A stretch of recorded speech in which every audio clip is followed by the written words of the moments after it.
I think like when like I got offered a rhinoplasty like just about like 2019 November time, and then I went to go have an appointment about it, and they were like, oh yeah, you can have this and this. They also offered me jaw surgery at the same time, but that's a whole other story.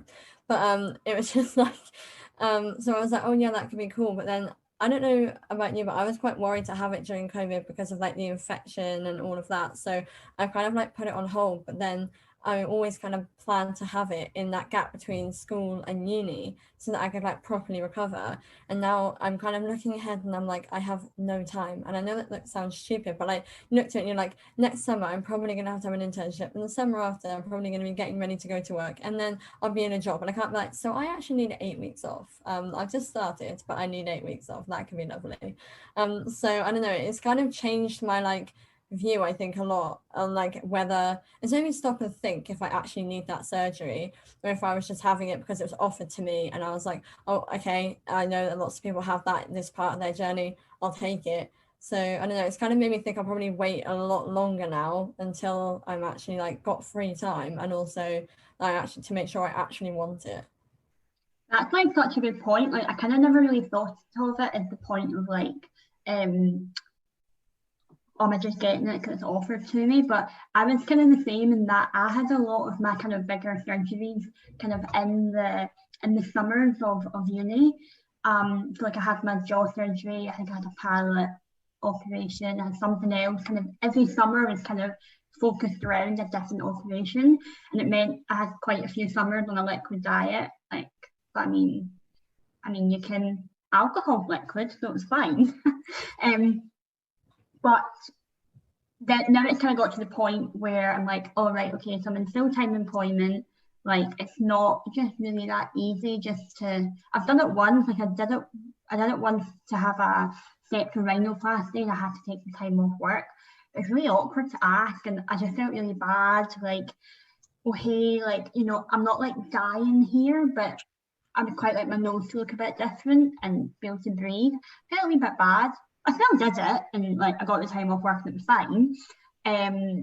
But yeah, I think when you get a bit older, it's not like necessary surgery. So I mean you've got like an adult life. You've got to like no, you kind of like weigh up. Like it's just not as convenient to, go and have an operation, even though you probably kind of want it because you want the result, I suppose. I think as well, I was in the exact same position as Claudia, but obviously in pre-COVID times. And I was so like certain that I wanted all the surgery that I wanted done before I started uni, that I ended up having my jaw surgery done 2 weeks before I sat my A-level exams, so I could have my braces off in time for because I wanted to be able to go on my like post A-level trip to Zante. So that was planned in, and then I made sure that I could have the braces off in time for starting uni. So yeah, I mean, a bit like Claudia in that I was just taking, well, at the time I just took whatever was offered, but I had to put other things on hold, or not on hold, but impact on other things just to do that. I think as well, it's so weird. Like I found it so weird when I went to like my 18-year audit thing and they're like, so like what kind of surgery like would you like? And I was like, oh, there's a decision now. Like I'm part of this. It's not just like you're having this, your mum's gonna sign it off, cool, off you go.